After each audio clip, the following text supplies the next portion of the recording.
sa pagkain, sa inumin, sa katanyagan. Ang mga taong matatakot, medyo interesado yun sa pagkakaroon ng isang bagay na kadalasan ay ang kayamanan o pera. O hugit, o labis-labis. Yung hindi kontento sa buhay niya. Kung anong meron siya, gusto niya sobra-sobra. Mga nagsusugal, yan, greedy.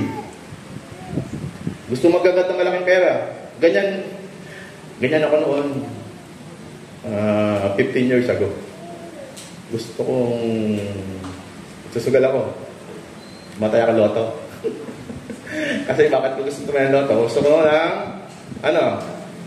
minsan pinag-pay mo pa kayo, Lord, bigli mo, nagtumaya ka loto, tapos pag-pay mo pa, tumama ka. Kasi ang intention ko noon, tumama ako sa loto, para pag tumama ako sa loto, pag yumaman ako, matutulungan ko yung pamilya ko. Ang ganda, di ba? Robin Hood ang datingan. Katapos mong gumawa ng kasalanan, tutulong ka. Pero yun di ba? Hindi tutulong ako pagkatapos na to. Yun. Pero sa awa ng Diyos, papuri sa Diyos, naunawaan ko, nakapakinig ako. Kaya, more than 10 years na, mga 15 years. Kasi 15 years na yung si Amber, baby nun. Tumatay ako ng loto. Naunawaan ko, nakapakinig ako na hindi dapat ginagawa yun. Ngayon, sa panahon natin, kahit bata, nagsusugal na. Dami naglabasan na online game, online casino, online sugal. Daming nasirang pamilya, daming nalulong sa sugal. Na sumisira sa ating lipunan. Paano na lang kung ang kabataan ngayon ganyan? Dito sa tayo, paano kung gano'n yung kabataan natin? Na hindi natin nababantayan. Mga influencer, mga vlogger, mga artista, nagpo-promote ng sugal. Ang laki ng kitaan dyan eh. Kaya pansin nyo bakit ang daming yung mayaman ng mga influencer? Hindi ko naman po nilalahat, kasi ako po, nagbablog din ako, Pero hindi tayo nakikiayon doon, sa takbo ng sanlibutan. Ang inyo pong lingkod, ako po, may nag-offer sa akin, email. Noong time na yun, nasa 100,000 followers pa lang ako. May nag-email sa akin, nag-offer na promote akong sugal. Binibiro kaya sabi ko, promote tayo. Malaking kitaan eh. Every post ng content ko, tapos mag-commercial ako ng sugal, 5,000. Kung sa isang buwan, meron akong 150,000. Sa 7 months, meron akong nasa almost 1 million. Ibig sabihin, 7 months lang, milyonaryo na ako. Sa isang taon, meron akong 1.8 million. Ang laki. Di ba?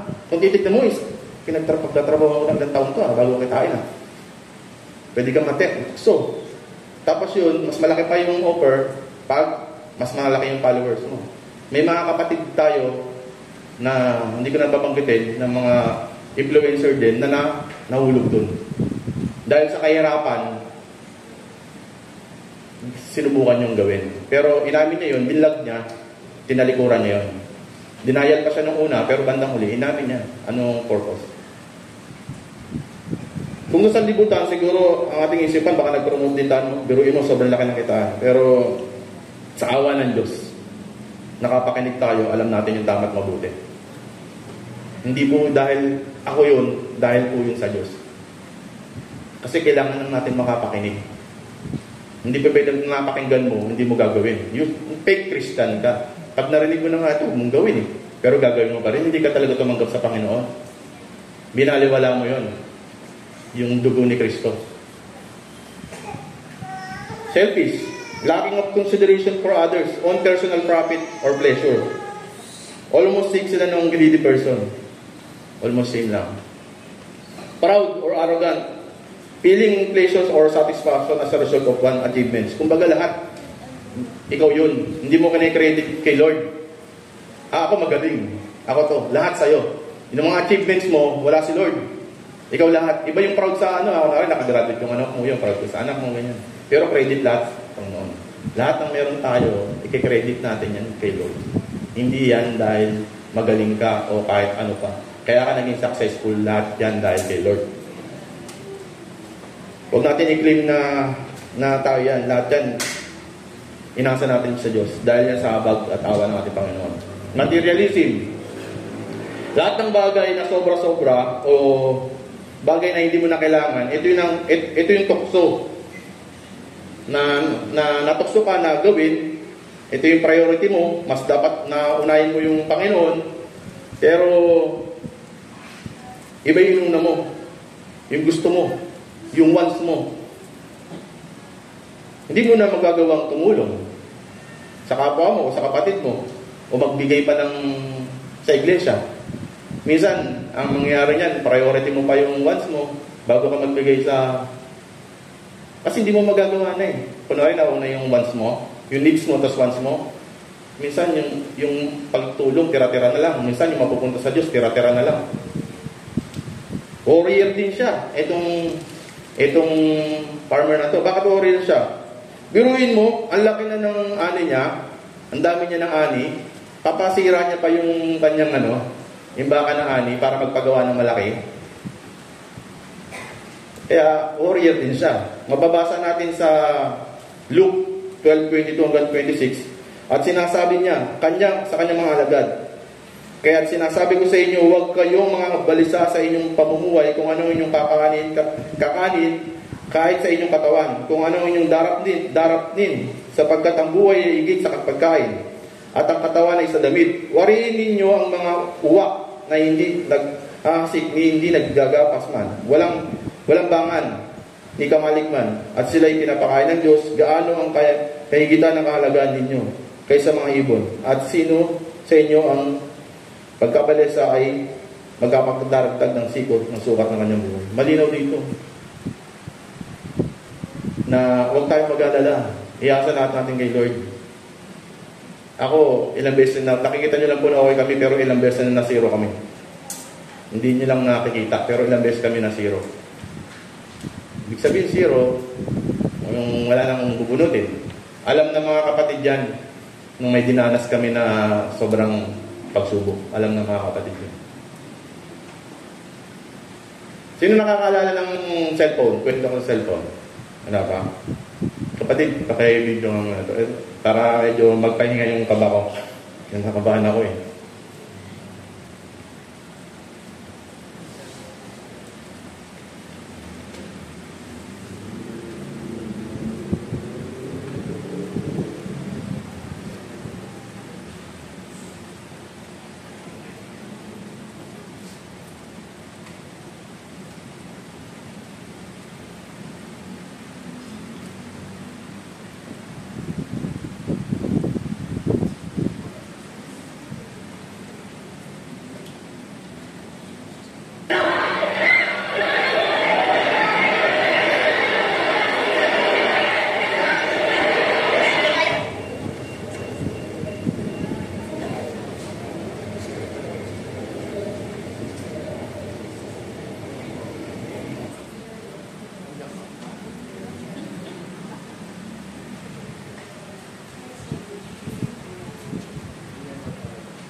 Ayun.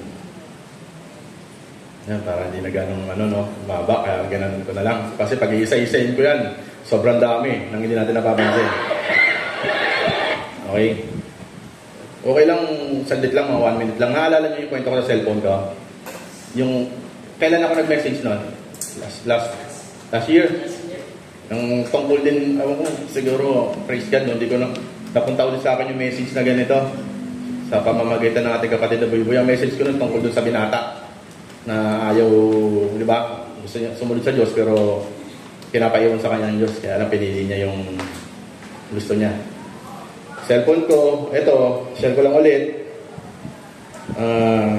January 6, 2018, kabisado to. January 6, 2018. 5 years ago, bumili ako ng iPhone ng asawa ko.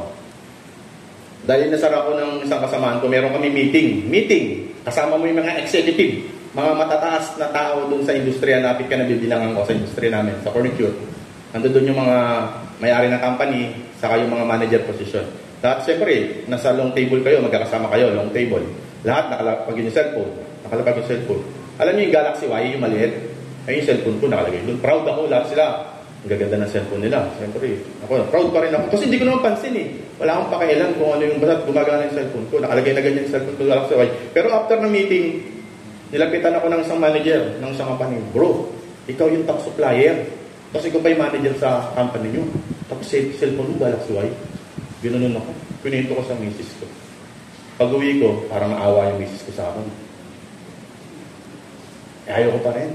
Hindi pa, kasi kailangan eh. Kasi parang, sa company kasi parang PR yun eh. Kailangan, kasi makita baka mga sabihin ng mga kasama sa company, kurikot ng boss na ito. Hindi man na makabili ng cellphone. Bumili kami. Nag-down kami, 50%. Kuripot talaga. Zero interest yung kalahati. 12 months to pay. Pero zero interest. Walang tubo. Yung credit card, gamitin nyo yan, hindi para sa luho. Gamitin nyo yan para sa zero interest. Tapos, bandang huli, magagamit nyo yan, may bonus pa. Yung pala, yun yung purpose. Kaya kami nagka-credit card para pag dumami yung points, may regalo. Ayun yung mga ginagawa ng mga mayayaman. Yung mga magagastos. Ginagawa yan, luho eh. O yung mga mayayaman, kaya lalo silang yung mayaman. Kasi yung natitipid nila, pero yung mga mag-grocery, gamit nila. May points kasi, once na nakaipon ka ng points, meron kapalit na cash. O kaya mga gift. Ayan. Siguro kung sumabay ako sa agos ng panahon, meron akong hawak na more or less 1 million ngayon. Painting model na ng iPhone, hindi ko sinasabi huwag yung bumili iPhone ha. Painting model na ng iPhone ng lumagpas, pero 6 sa awa ng Diyos, magana pa rin, nasira na, okay pa rin. Ibig sabihin, hindi, not to brag ha, pero siguro magkakaiba lang tayo ng pananaw sa pagdating sa ano. Hindi ko sinasabi huwag kayong bumili ng iPhone. Pero know your priority. Kasi once na, yan ang priority natin, marami tayong mapapalagpas. Pagtulong sa pamilya mo, pagtulong sa kapatiran mo, o kung ano ministro mo. Kung sumusunod tayo sa consumerism, sa paggastos ng gusto, sigurado maraming bagay na hindi natin magagawa.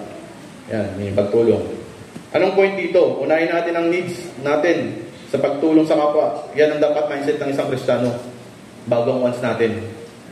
Hindi ko sinasabi na huwag tayo pumili ng mga bagay na gusto natin. Okay lang po yan. Basta importante, mahalaga. So, ano lang yan, pang konting ano nga, para baka mamaya, sobrang naman si Anthony, porque walang hilig sa gadget eh. Hindi. Pero dito nakalagay pala, ang importante, mahalaga. Panggising lang po yung panggising. Importante malaman natin kung ang priority ng isang Kristiyano. Pagdating sa mga pag-handle ng mga bagay na ibinigay o pinagkatiwala ng Panginoon, lahat tayo may iba't ibang talento o kaloob na dapat ay priority natin sa paglilingkod ginagamit. Mahalaga po na malaman natin na sinabi ko sa kalalakihan ko, kung natatandaan nila, pag gumagastos tayo, every spending is spiritual decision as wisdom sa God. Lahat yan nandito. Kaya nga kung lahat, sasabihin ko, kulang ang oras natin. Kanina yung asawa ko sabi, naalala ko si Lola Corita. Sabi ng asawa, ganun na, time na. Si Lola Corita ba ganun? Sabi ko, hindi. Kailangan masabi to. Kailangan magtuloy-tuloy. Kasi, pinaiksi ko na nga ito eh. Ang dami. Nung nagtatanong ako sa mga elders, sa kadikons, binahagiinan ako ng mga salita. Ang dami, ng konteksto. Kung ilalagay ko lahat dito, hindi magkakasya. Kaya salamat sa ating mga elder na gumagabay sa atin. Yan. Tandaan natin every spending is para't ayaw nung sagutin. Parang wala para sa Panginoon every spending is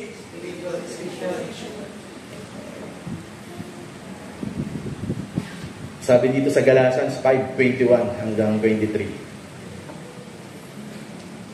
Pagkaingit, pagpatay, pagdalasing, walang habas na pagkasaya, ang ibang katulad nito, muli ko kayong binabalaan, ang gumagawa ng mga ito ay hindi magkakaroon ng bahagi sa karya ng Diyos. Pagkaingit, yan ang kasalanan ng unang tao, si Eva at si Adan. Di ba? Diyan nang galing yan Kasi gusto rin nila Sabi, pag kinain mo to, parang magiging Diyos ka. Yung si Lucifer, tama ba si Lucifer, ang demonyo? Ngais niyang maging kapantayan Diyos Gusto niya maging Diyos. Anong ginawa sa kanya ng Diyos? Ibinaksak siya, inilaglag siya, kasama ang kanyang mga alagad. Nakarating kay Eva. Hanggang sa atin nakarating, kaya hinulog. Kung titigan natin yung demonyo sa yung pinakamagandang anghel na ginawa ng Diyos isa sa pinakamaganda, di ba? Tapos gusto niya, papantayin niya ang Diyos. Kaya hinulog siya, binaksak siya. So, kaya kung may inggit ka sa katawan, alisin natin yan. Dahil yan ang magpapabaksak sa'yo. Pag mainggit ka sa katawan, alisin natin yan. Yan ang magpapabaksak sa'yo. Kahit anong magandang gawin sa'yo ng nasa paligid mo, hindi mo ma-appreciate yan. Kahit mabuti pa, kung nangingibabaw sa'yo yung inggit, kaya alisin natin yan. Tandaan natin, huwag maiinggit dahil kapag nainggit ka na, yan na ang umpisa ng pagbaksak mo sa kasalanan. Yan na ang umpisa ng pagbaksak natin sa kasalanan. Seryosohin po natin mga kapatid, patuloy tayo magpalakasan, magpanalingan, ang bawat isa, huwag tayo tumulad sa mangmang. Huwag tayo tumulad sa mangmang. Kasi hindi niya alam eh. Pero bakit siya naman naging mangmang? Tingin niyo bakit? Siguro wala nagturo. Hindi nakapakinig. Pero sa atin, pag may magtuturo, napakinggan na natin, tapos hindi mo pa rin yung ginawa, anong tawag sa'yo? Ano? Oh, hindi mo sabi katabi mo. Ha? Hindi tama, di ba? Napakinggan mo na. Tinuro na. Pero hindi mo pa rin ginagawa. Ang tawag sa'yo? Gusto mo bang maging mangmang? Hindi. Kaya seryosohin natin mga kapatid. Bro Dins, Bro Ronald, ano yung mga eder natin? Ano kaya gagawin ng Panginoon doon sa ano? Ay, sumunod. Kaya na tinanong ko si Brosok eh. Sabi ko, Brosok, ano pa gagawin doon sa... Hindi, si Gandang gagawa nun. Hindi tayo. Yan, kaya seryosohin natin, no? Okay, next. Sabi niya, yan sa... Yan, the rich farmer is a fool because of his wrong choice, wrong mindset, wrong decision, and wrong action. Ito, dadaanan natin, no? Yan. Dapat, ano tayo? Ano dapat yung mindset natin? Our mindset must be godly. Dapat nakatuon ang pag-iisip natin sa mga maka-Diyos na bagay. Pababasa natin yan sa Romans 12:2. Ano pa? Our mindset must be governed by the Holy Spirit. Yan. Dapat kinamamahalan na tayo ng banal na Espiritu. Our decision must be aligned with God. Yung mga desisyon natin dapat nakaayon sa Diyos. Ayon sa salita ng Diyos, mababasa natin yan sa Santiago 1:5, sa James 1:5. Tapos sa 2 Timothy 3:16, ask the help of God. Humingi tayo ng tulong sa Diyos. Andyan po yung mga supporting verse kasi kung isa-isayin po natin yan, mahaba yung ating pag-aaral. Pero totoo po talagang kailangan natin matutunan. Kaya bukod sa daatin tayo ng Bible study, tayo mismo. Kaya yung may cellphone tayo dyan, gamitin natin, basahin natin. Ako yung cellphone ko every morning, lunchtime, bago matulog. May kalimbang ko eh. Pag may katabi ko, natatakot eh. Ano daw yun? Di, sabi ko, oras na para mag-Kristo. Yan, gamitin po natin yung cellphone natin para magbasa. Yan. How to have a good character. How to have a good character. Okay, bago na, yung Jenny Ruslatya, yung always be thankful, be content, be humble. Kahit yung mga nasa sanlibutan, maski masamang tao, kayang gawin yun. Pero tayo mga Kristiyano, dapat nakikita sa atin yung fruit of the mababawasan natin sa Galatians 5:22 hanggang 23. Ano yung fruit of the Holy Spirit? Ba't konti lang minsan, kasi hindi natin sinasa puso. Kaya napakinggan lang natin, pero hindi natin ginagawa. Nagiging napakinggan dito, tapos lalabas doon. Hindi napakinggan dito, inilagay dito. Okay. Love, joy, peace, patience, kindness, goodness, faithfulness, gentleness, and self-control. Ayan po yun. Tapos, ano pa? Para maging tama tayo yung karakter na yan para maging tama, sa Efeso 2:10. Inilaan tayo saan? Inilaan na tayo ng Diyos sa mabuting gawa. Sabi dito, sapagkat tayo nilang ng Diyos, nilikha sa pamamagitan ni Kristo Jesus upang iukol natin ang ating buhay sa paggawa ng mabuti. Iyan ang layuning pinili ng Diyos para sa atin noong pa man. Ngayon, dahil tama na ang puso natin, alam na natin yung puso natin is tama, sumusunod na tayo sa kalooban ng Diyos, hindi dahil tayo yun. Kaya magagawa natin ng tama yan, na hindi katulad nung nasa sanlibutan. Financial na karunungan, dapat as wisdom with God. Para naka-align tayo sa kalooban ng Diyos at hindi sa sarili natin. Be generous, be a giver. Nung panahon po ng matinding pagsubok, meron kaming matinding pagsubok. Hindi ko lang ano ko nila, si Brosok, hindi ko alam kung natandaan niya, kunento ko lang. Si Brosok nag-atid ng personal na tulong sa amin. Tapos, nag-atid din siya ng tulong ng church. After nun, may isa pang sobre, inabot na sa akin. Ayaw kong tanggapin, naiiyak ako. Kasi that time, COVID time eh. Ibig sabihin, lahat, hirap, walang trabaho lahat. Wala talaga, kamaski kami naman, hirap nun eh. Pero may isang kapatid na naiiyak akong tanggapin yung binigay niya. Pero ipinaliwanag sa akin ni Brosok, sa kanini ng Cory kung bakit ko dapat tanggapin. Tinanggap ko. Kasi yun yung nasa puso ng kapatid na yun. Sabi niya, tanggapin mo. Kahit anong kalalagayan ng isang kapatid, huwag mong tignan siya kung ano yung buhay niya, tanggapin mo. Kasi nasa puso niya yun eh. Pinipigilan natin na mag-bless din siya. Diba? Pinipigilan mo eh. Kasi, kaya kailangan maging blessing tayo sa bawat isa eh. Hindi lang tungkol sa pera to Yan, yung mga ginagawa ng mga kapatid natin, oras, sakripisyo, pagod. Yan. Pwede nilang gamitin yan sa sa ibang bagay para kumita sila yung oras nila. Yung yan, katulad ng ginagawa nila sa Bro Dave, yan, ang mga manunugtog natin, yung mga manggagawa natin sa church, pwede nilang ibigay yung oras nila sa labas, yung mga talento nila para kumita sila ng pera. Pero dito nila binibigay. Generous na nakita kong generous sa Bible na karakter ay yung babaeng bao.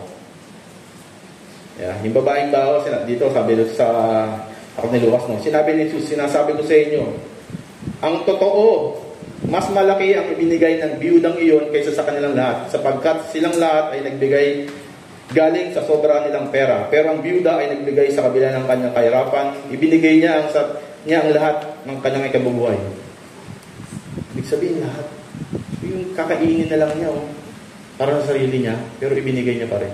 Tayo, baka yung binibigay natin yung sa sobrang alam sa atin, yung hindi aaray yung pulsa mo. Kasi natatakot ka baka bukas wala ka ng pera. Diba? Baka mamaya ganun yung mindset natin. Yung sobra lang sa atin. Paalala din, yun nga, bago tayo tumulong sa iba, tulong natin sa pamilya natin, kapatiran natin. Kaya mga Kristiyano, dapat tama na yung puso natin sa pagtulong. Yung puso at isipin natin sa pagtulong, dapat tama na. Mababasa natin to sa Mateo 5:16. Sa ganitong paraan, paliliwanagin ninyo ang inyong ilawan sa harap ng mga tao upang makita nila iyong mabuting gawa. Sa gayon, luluwalatin nila ang inyong Amang nasa langit. Ibig sabihin, paano makikita yung kabutihan natin kung hindi natin ipapakita? Kasi may turo dun sa, di ba, yung pagtulong ang daw pinapakita? Di ba? Huwag pakita ng tao. Kasi that time, nung nangangaral si Jesus, yung mga Pariseo, pakita ng tao. Ibig sabihin, paalala yun sa atin na huwag tayong matulad dun sa mga yun. Pero paano mo naman, yung verse na yun, paalala sa atin yun. Kung hindi tama yung puso mo, mali yun. Pero dahil tama na yung puso mo, ipakita mo lahat, pagtulong, yung ginagawa natin, hindi pakitang tao. Tama na yung puso mo eh. Nagkakasala tayo kung ano yung laman ng puso mo. Kung ano yung intention ng puso mo.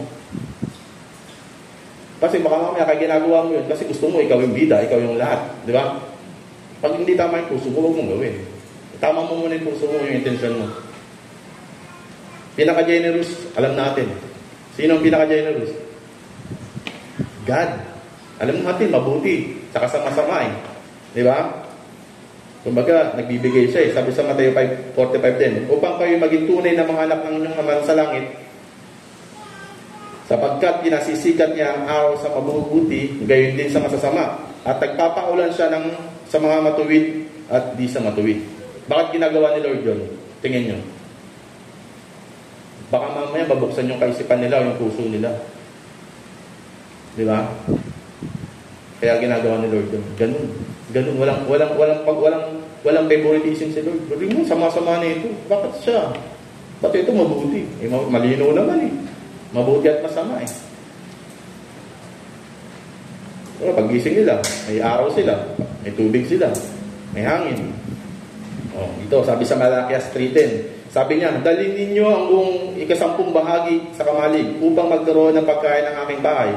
At subukin ninyo ako ngayon sa bagay na ito. Kung hindi, bubuksan ko sa inyo ang mga duwangan ng langit at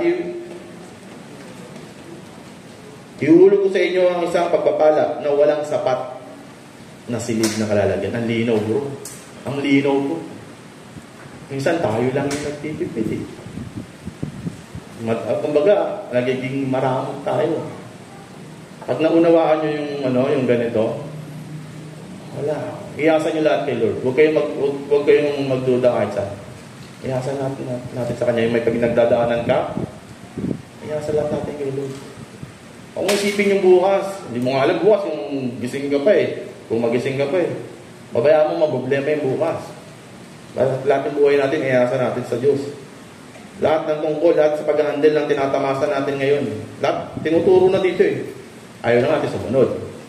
Tama? Nandito lahat. Nandito ko lahat. Paano mabuhay sa mundo? Lahat nandito na. Sa atin, bibili pa tayo ng mga books. Di ba? Paano magigito? Paano pag yung nandito lahat, tama yung nasa tama tayo. Kaya sa bumili tayo ng mga books, how to ganito, how to ganyan. Nandito na ko lahat. Ito ang pinapasabi ng ating Panginoon. Ito yung sinasabi ng ating Panginoon.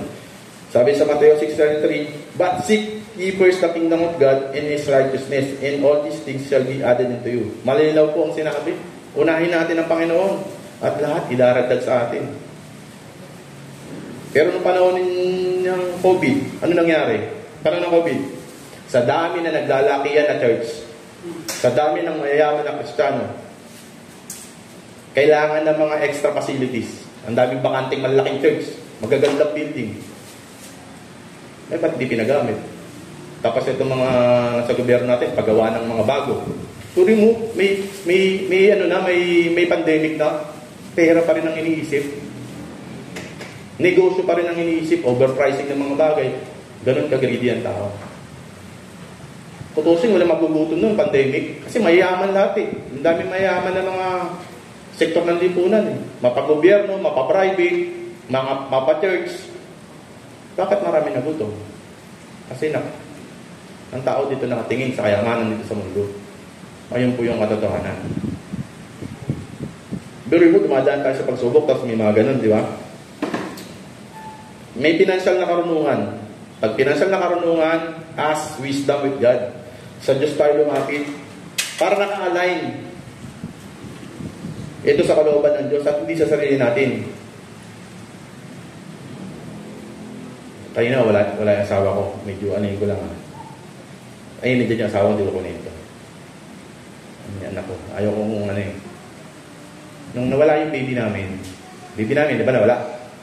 May mga baby doon na nasabingid din ng kamatayan. Wala na yung baby namin, patay na. Tapos may mga baby doon na buhay. May hawak ang pera, hindi ko alam kung last money namin yun. Tapos yung baby namin nasa morgue. Hindi namin puno problema kung paano namin may lalabas doon. Iniisip namin yung buhay ng mga baby na yun. Hawak namin na amount, big amount, sobra lang. Bali, wala na lahat. Wala na yung baby namin. Patayin na eh. Anong gagawin ng pera namin? Pera namin yung baby namin. Andun na. Kami nasasaktan. Sakit, sobra. Pero alam namin, yung baby namin, andun na siya. Kami na lang yung nasasaktan. Alam namin. Kaya, minsan yung kaunawaan natin, gano'n. Hindi kami pinabayaan ng Diyos.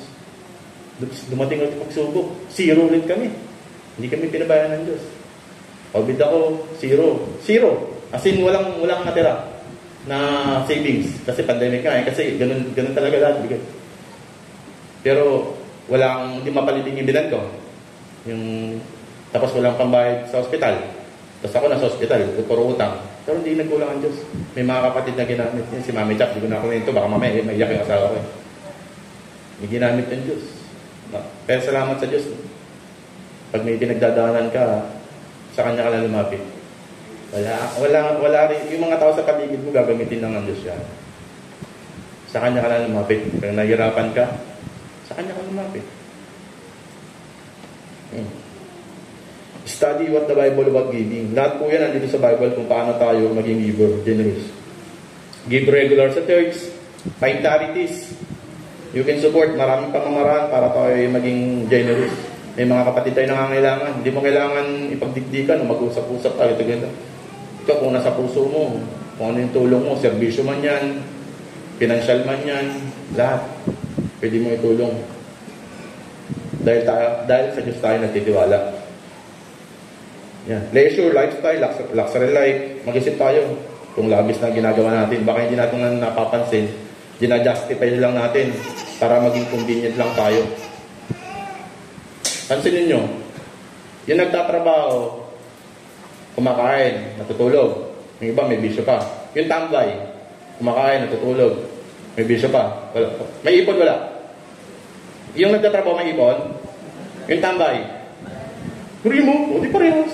Ibig sabihin, di ba? Ibig sabihin nga, hindi nagkukulang. Bubuhay pa rin eh. Be on guard of all kinds of greed. Check lang natin sarili natin. Lahat ng bagay na pwede tayong maging greedy, pera man yan, position man yan, o pagkain, o iba pa. And always be thankful. Maliit o malaki, man dapat pasalamat agad tayo. Pagising mo pa lang sa umaga, thank you Lord, nagising ako. Thank you Lord, may inumin ako. Thank you Lord, may kape. Maliit na bagay, lagi mong pasalamatan. I-appreciate mo lagi. Maliit na bagay, ay i-appreciate mo. Pag sa maliit na bagay, hindi ka marunong mag-appreciate.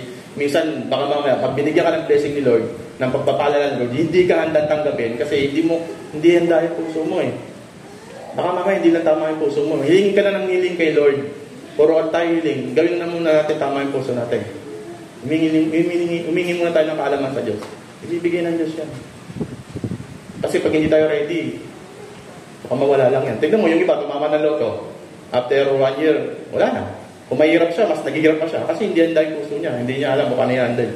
Lahat yan, itanong natin sa Panginoon. Sa pamamagitan ng pagbabasa, pananalangin. Paano ba tayo lumalapit sa Panginoon? Through prayer. Paano sumasagot ang Panginoon? Saan sumasagot ang Panginoon? Sa salamin? Baka pupunta ka na siya, tapos titingin sa salamin, magulat ka, baka tumakbo ka. Siyempre ito.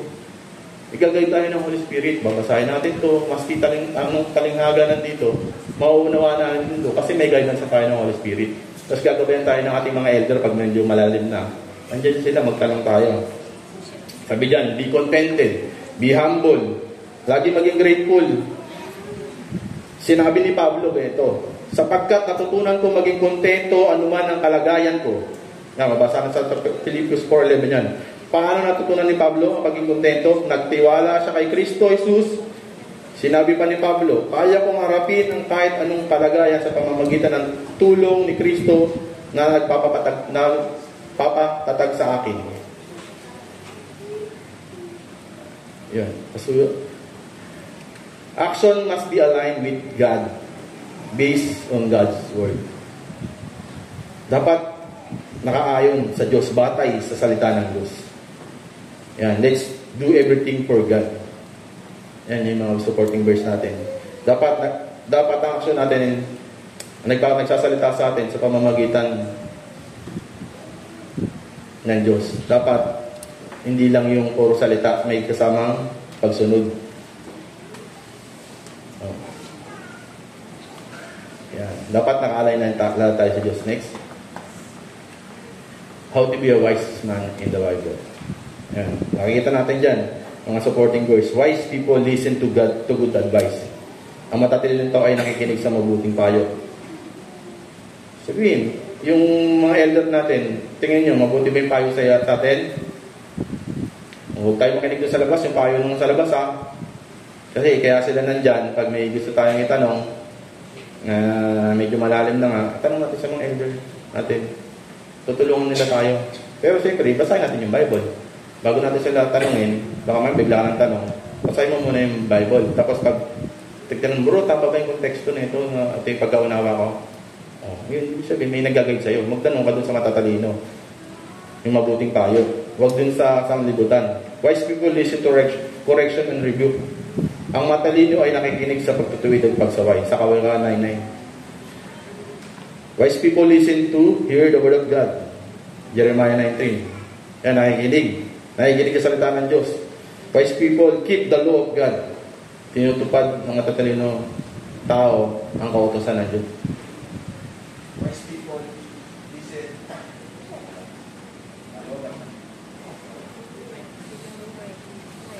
Yun.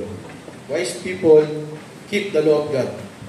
Wise people listen to Jesus. Ang matatalino tao ay nakikinig kay Jesus. Yun. 2 Timothy 3:16. Ito dati, medyo hello. Nung bago-bago ako, lagi kami nagkakaroon ng dialogo ni Bro Ronald. Lagi kami, kasi gusto ko matuto eh. Ano binabasa ko eh. Nakikinig ako ng anong aral eh.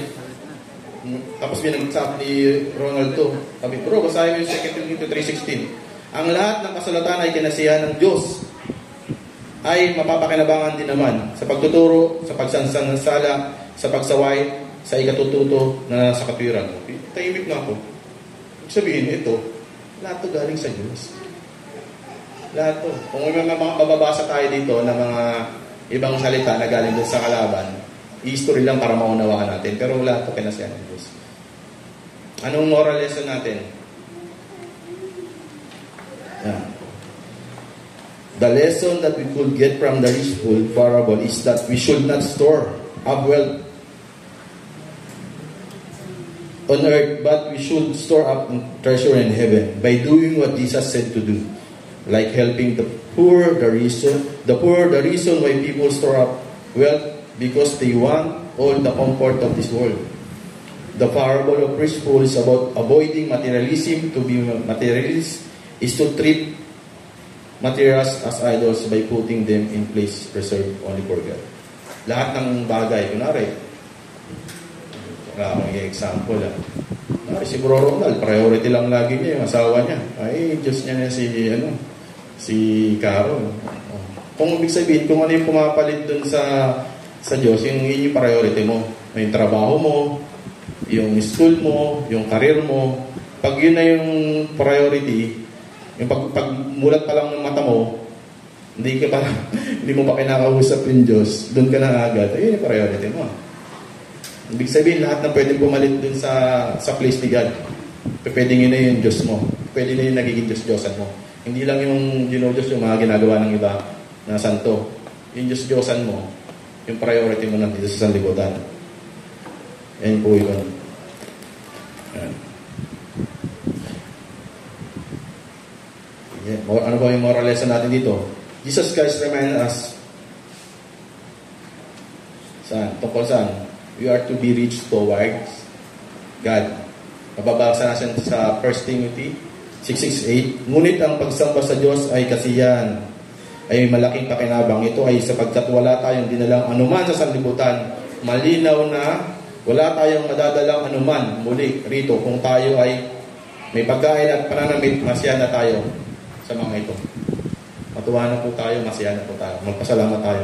Tapos sabi sa Marcos 8:36, ano ba ang mapapala ng isang tao kung mapasa kanya man ang lahat ng bagay sa mundo, pero mapapahamak naman ang kaluluwa niya?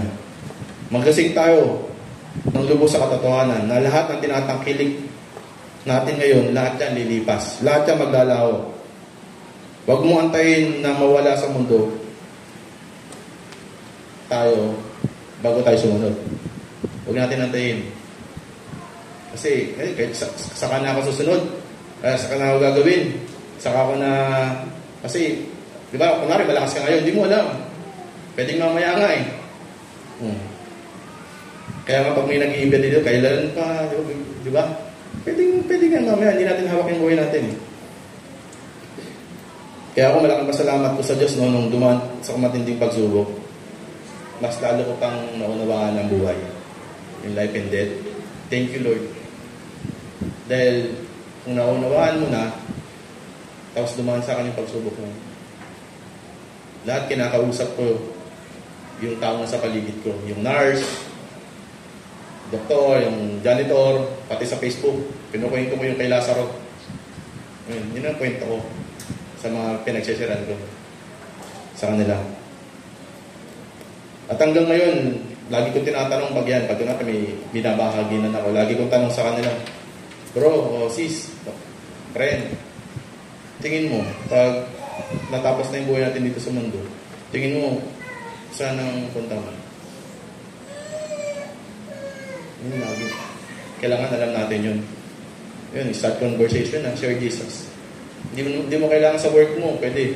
Hindi naman yung, kaya kailangan mo mag-share kasi kailangan mong dalhin dito at mabautismo. Paano kung malalayo? Taniman mo lang sila, pwede silang tumanggap dun sa malapit na church sa kanila. Basta mag-share ka lang sa kanya. Kasi kunwari, taga Bisaya, taga Cebu, o taga Pampanga, taga Bulacan, malayo dito. May mga church naman dun Importante na ipakita mo sa kanya yung pagiging Kristiyano mo, na ibahagi mo si Jesus. Na ibahagi mo yung buhay mo, paano mo tinanggap si Jesus. Yung ikwento mo yung paano mo tinanggap si Jesus sa buhay mo. Kaya hindi natin i-share si Jesus. Magtanim lang tayo. Naaring hindi maniwala agad. Importante na ibahagi mo. Na importante, yung Matthew 20, 19-20, na ibahagi mo si Jesus kasi yung turo sa atin. Ating conclusion, may 5 minutes pa ako. Sakto kanina Kasi nag-umpisa ako, ano yan? 11, 8, 10, ko nag-umpisa? 10:40, diba? Papaisip sila, mahaba pa. May conclusion. Yun. Conclusion natin, Bible verse din. Mag-ingat nga kayong lubos kung paano kayong lumakad. Huwag kayong gaya ng mangmang, kundi gaya ng marunong. Na inyong samantalayan ng panahon sapagkat ang araw ay masama. Kaya huwag kayong maging mangmang, kundi unawain ninyo kung ano ang kalooban ng Panginoon. Yan. Kaya huwag tayo maging mangmang. Dapat naging marunong at unawain natin mabuti ang kalooban ng Diyos. Yan. Kaya sa mga wala pa sa Panginoon, kaya sabihin natin, tinanggap na natin ang Panginoon.